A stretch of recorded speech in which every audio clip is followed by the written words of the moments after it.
Match list 1 with list 2। काफी अच्छा question है गाइज ये। देखिए क्यों जो पहला ऑप्शन है alkaline solution of copper sulphate and sodium citrate. देखिए जो ये एल्कलाइन सॉल्यूशन है of copper sulphate and sodium citrate, इसको आप बोलते हो फेलिंग्स सॉल्यूशन। ठीक है, फेलिंग जो सॉल्यूशन है ये आपका फेलिंग टेस्ट में भी यूज होता है और बेनेडिक्ट टेस्ट में भी ये वाला सॉल्यूशन यूज होता है। और now it is mainly use to detect aldehyde group. Okay, अगर आपका एल्डिहाइड ग्रुप प्रेजेंट है तो ये सीधा का सीधा आपको एक रेड पीपीटी दे देगा। तो ये वाली रिएक्शन होती है। ठीक है, अब अगर हम इन सब में देखोगे तो आपका एल्डिहाइड कंपोनेंट है 3। ओके, सो ए का हो गया आपका 3 आंसर, ये कैंसिल आउट हो गया and this is also cancel. Okay, so A का हो गया 3। इसकी रिएक्शन अगर आपको देखनी है तो मैं शॉर्ट में बता देता हूं।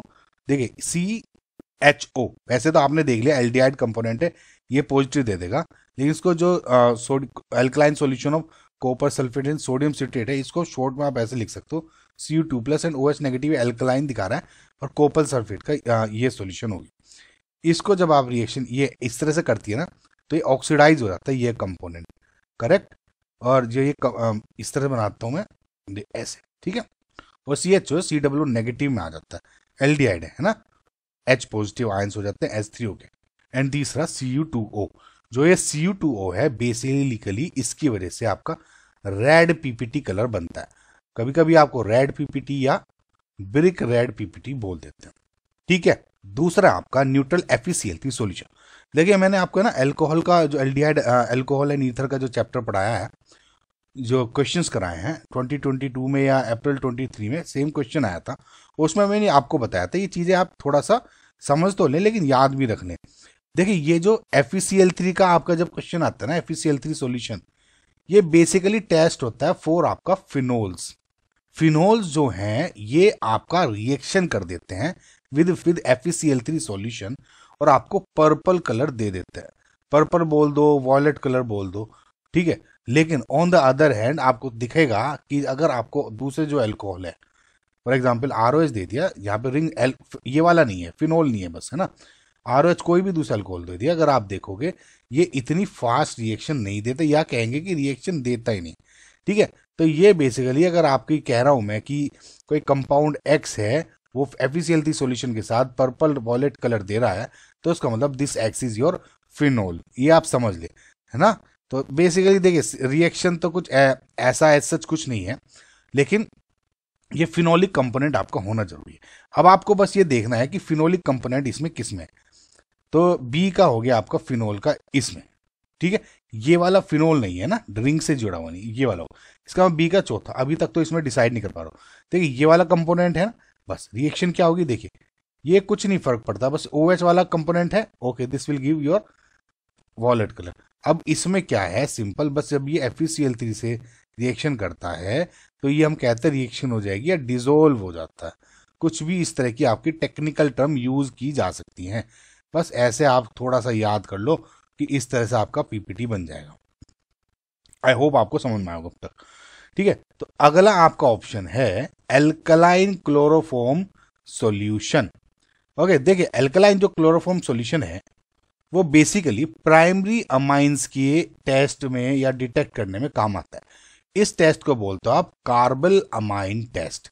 ओके, जो कार्बल अमाइन टेस्ट है उसमें एल्कलाइन क्लोरोफॉर्म सॉल्यूशन यूज हो जाता है, जो कि प्राइमरी अमाइन बेसिकली क्या है, जब आप प्राइमरी अमाइन को इस एल्कलाइन क्लोरोफॉर्म के साथ यूज करते हो तो आपको आइसोसाइनाइड मिलता है। ठीक है, सो बेसिकली अगर आप प्राइमरी अमाइंस देखते हो तो इसमें कैसे डिसाइड करोगे, जैसे N है आपका गाइस, है ना, ये वाला, अगर एक पे R है, 2 पे H है तो we can say this is primary amine. अगर दूसरे पे भी मैं R लगा दूं डैश कुछ भी तो this is your secondary amine, और तीसरे पे लगा दूं तो ये क्या हो गया आपका बेसिकली टर्शरी। समझ में आया गाइस आपको? ठीक है, सो अब आपका प्राइमरी अमाइन है तो आपको प्राइमरी अमाइन देख लो इसमें कौन सा है, दिस इज ये प्राइमरी अमाइन NH2 है ना, तो A का हो गया, हाँ बेसिकली C का हो गया आपका सेकंड, तो यानी ये भी तीसरा गलत हो गया, यानी 4 इज योर करेक्ट आंसर। समझ में आया आपको? तो रिएक्शन क्या हो जाएगी, बस देखिए NH2 है, ठीक है, CHCl3 के साथ आप रिएक्शन करा दो इसकी। ओके, तो रिएक्शन क्या हो जाएगी, ये यहाँ पे दे देगा OH नेगेटिव की प्रेजेंस में, क्योंकि अल्कलाइन क्लोरोफॉर्म सॉल्यूशन है, तो यहाँ पे सिंपल NC, ओके, आइसोसाइनाइड बना देगा। तो ऐसे आपकी प्राइमरी अमाइंस की टेस्ट हो जाती है। ओके, सो लास्ट है potassium iodide and sodium hypochlorite. So again ये आपको दूसरा नेम है आयोडोफॉर्म रिएक्शन का, ठीक है। तो इसमें जैसे मैंने आपको बताया कि किसी भी रिएक्शन में आयोडोफॉर्म करने के लिए, जैसे अगर आपको ये कंपोनेंट है R, ठीक है, तो ये जरूरी है, या फिर CH3 CHOHR, ये जरूरी है। अगर ये कंपोनेंट है तो ठीक हो जाएगा। देखिए अब डी का फर्स्ट ही है, देखिए ये अगर इसको देख रहे हो आप, OH, ये हो गया CH CH3, ठीक है, मैंने इसको दोबारा से बना दिया। तो अब ये CHOH है और एक CH3 है, ये वाला कंपोनेंट है ना अवेलेबल, तो this will give your iodoform reaction. बस ये जो potassium iodide and sodium hypochlorite है, ये कुछ नहीं है, बस इसकी रिएजेंट्स दिए हैं, रिएक्टेंट्स दिए हैं।